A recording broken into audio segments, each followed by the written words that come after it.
Halo, perkenalkan nama saya Naufal Peja, saya dari kelas 12 IPA 1. Saya di sini akan menjelaskan sedikit tentang sistem demokrasi parlementer. Apa sih yang disebut dengan sistem demokrasi parlementer?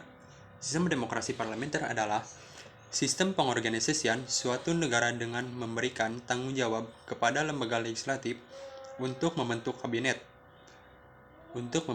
kerja, serta melakukan pemilihan presiden dan wakil presiden. Sistem parlementer ini cenderung lebih dekat kepada kekuasaan yang diberikan oleh rakyat, dan sistem ini juga disebut dengan demokrasi liberal. Masa demokrasi liberal berlangsung pada tahun 1950 sampai 1959. Landasan hukum negara yang digunakan adalah Undang-Undang Dasar Sementara tahun 1950. Masa ini ditandai dengan banyaknya partai politik yang selalu berebut pengaruh. Sistem kabinet yang digunakan adalah Jaqen Kabinet atau kabinet yang para menterinya berasal dari tokoh ahli tidak melihat latar belakang partai. Di sini, saya akan membahas 7 kabinet. Yang pertama, ada Kabinet Natsir. Yang kedua, ada Kabinet Sukiman. Yang ketiga, ada Kabinet Wilopo. Yang keempat, ada Kabinet Ali Sastro-Midjoyo I. Yang kelima, ada Kabinet Burhanuddin Harahap. Yang keenam, ada Kabinet Ali Sastro-Midjoyo II. Yang ketujuh, ada Kabinet Juanda. Kabinet masa demokrasi liberal yang pertama adalah Kabinet Natsir. Kabinet Natsir memimpin pada tahun 1950 sampai 1951. Merupakan kabinet koalisi yang dipimpin oleh Partai Masyumi. Program kerja dari Kabinet Natsir adalah: yang pertama, mempersiapkan dan menyelenggarakan pemilu. Yang kedua, menyempurnakan susunan pemerintahan. Yang ketiga, meningkatkan keamanan dan ketertiban. Yang keempat, memperkuat perekonomian rakyat. Yang kelima, penyelesaian masalah Irian Barat. Keberhasilan dari Kabinet Natsir adalah berlangsungnya perundingan antara Indonesia Belanda untuk pertama kalinya mengenai Irian Barat. Prestasi dari Kabinet Natsir adalah: yang pertama, Sumitra Plan industrialisasi. Yang kedua, masuknya Indonesia ke PBB sebagai anggota ke-60 20 September 1950. Yang ketiga, terjadinya perundingan dengan Belanda mengenai Irian. Mundurnya Kabinet Natsir adalah: yang pertama, Mosi Hadikusumo. Yang kedua, banyaknya pemberontakan. Yang ketiga, gagalnya perundingan dengan Belanda. Yang keempat, gagalnya pemilu. Berakhirnya kekuasaan Kabinet Natsir adalah mosi tidak percaya dari Partai Nasional Indonesia menyangkut pencabutan peraturan pemerintahan mengenai DPRD dan DPRDS. Partai Nasional Indonesia menganggap peraturan pemerintahan nomor 39 tahun 1950 mengenai DPRD terlalu menguntungkan Masyumi. Mosi tersebut disetujui parlemen sehingga Natsir harus mengembalikan kekuasaannya kepada presiden. Kabinet yang kedua adalah Kabinet Sukiman. Kabinet Sukiman memimpin pada tahun 1951 sampai 1952. Merupakan kabinet koalisi antara Partai Masyumi dan Partai Nasional Indonesia. Program kerja dari Kabinet Sukiman adalah menjamin keamanan dan ketentraman, mempercepat otonomi daerah, mempercepat persiapan pemilu, mempercepat pertinjauan kembali persetujuan KMB. Hasil kerja dari Kabinet Sukiman tidak terlalu berat karena melanjutkan program Natsir. Hanya saja terjadi perubahan, yaitu menjamin keamanan dan ketentraman. Jatuhnya Kabinet Sukiman disebabkan adanya mosi tidak percaya karena Kabinet Sukiman memihak kepada Amerika dan bersekutu dengan Amerika. Hal ini mengakibatkan adanya mosi tidak percaya kepada Kabinet Sukiman dan dia mundur sebagai kepala kabinet. Yang ketiga ada Kabinet Wilopo. Kabinet Wilopo memimpin pada tahun 1952 sampai 1953 yang dipimpin oleh Partai Nasional Indonesia. Program kerja dari Kabinet Wilopo yang pertama, melaksanakan pemilu untuk konstituante dan dewan-dewan daerah. Yang kedua, mempercepat usaha-usaha perbaikan untuk pembaruan pendidikan dan pengajaran. Yang ketiga, meneruskan perjuangan memasukkan Irian Barat dalam wilayah Indonesia secepatnya. Yang keempat, menyelesaikan penyelenggaraan dan mengisi otonomi daerah. Yang kelima, menyederhanakan organisasi pemerintahan pusat. Mundurnya Kabinet Wilopo adalah yang satu, adanya krisis ekonomi. Kedua, terjadi defisit negara. Ketiga, munculnya gerakan separatisme dan sikap provinsialisme yang mengancam keutuhan bangsa.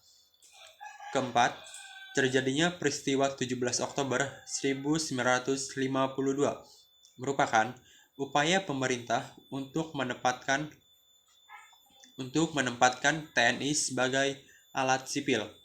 Yang kelima, terjadinya peristiwa Tanjung Morawa 16 Maret 1953, yaitu sengketa tanah antara petani lokal dan pemerintah. Berakhirnya kekuasaan Kabinet Wilopo adalah akibat peristiwa Tanjung Morawa, muncullah mosi tidak percaya dari Serikat TNI Indonesia terhadap Kabinet Wilopo, sehingga Wilopo harus mengembalikan mandatnya pada Presiden. Yang keempat ada Kabinet Ali Sastronegoro I, memimpin pada tahun 1953 sampai 1955.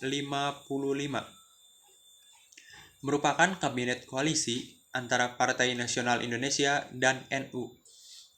Program kerja dari Kabinet Ali Sastronegoro I adalah yang pertama, meningkatkan keamanan dan ketentraman. Yang kedua, segera melaksanakan pemilu. Yang ketiga, pemberantasan korupsi. Yang keempat, politik luar negeri bebas aktif.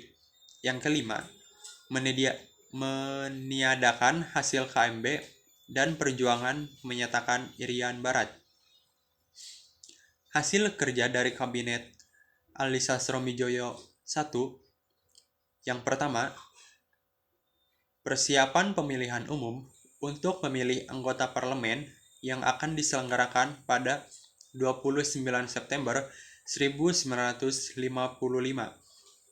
Yang kedua, menyelenggarakan Konferensi Asia Afrika tahun 1955. Prestasi dari Kabinet Ali Sastronegoro I adalah pelaksanaan Konferensi Asia Afrika di Bandung tanggal 18 sampai 24 April 1955 yang dihadiri 29 negara. Tujuannya diadakan untuk melawan kolonialisme dan non-kolonialisme. Kemunduran dari Kabinet Ali Sastronegoro yang pertama, adanya pertikaian politik, pertikaian TNI AD. Yang kedua, krisis ekonomi dan KKN. Yang ketiga, banyak permasalahan keamanan, pemberontakan DITI. Berakhirnya Kabinet Ali Sastronegoro I adalah NU menarik dukungan dan menterinya dari kabinet sehingga keretakan dalam kabinetnya. Inilah yang memaksa Ali harus mengembalikan mandatnya pada Presiden.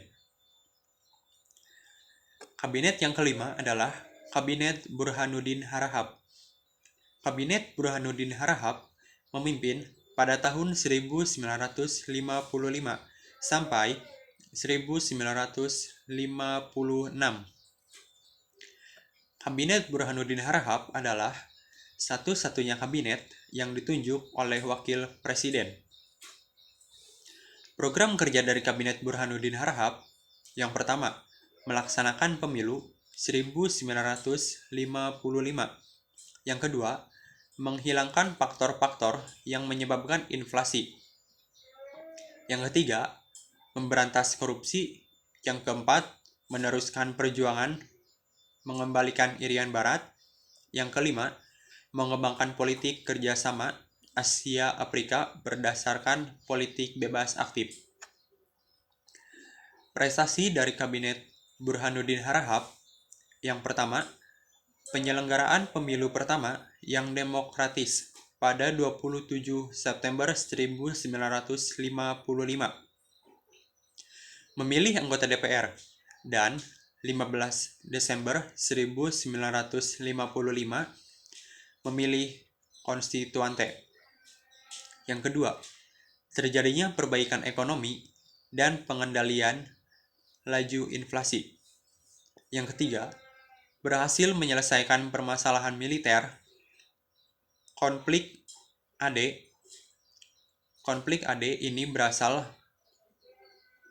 ini berhasil diselesaikan dengan kembali tingkatnya Ahana Sution sebagai KSAD.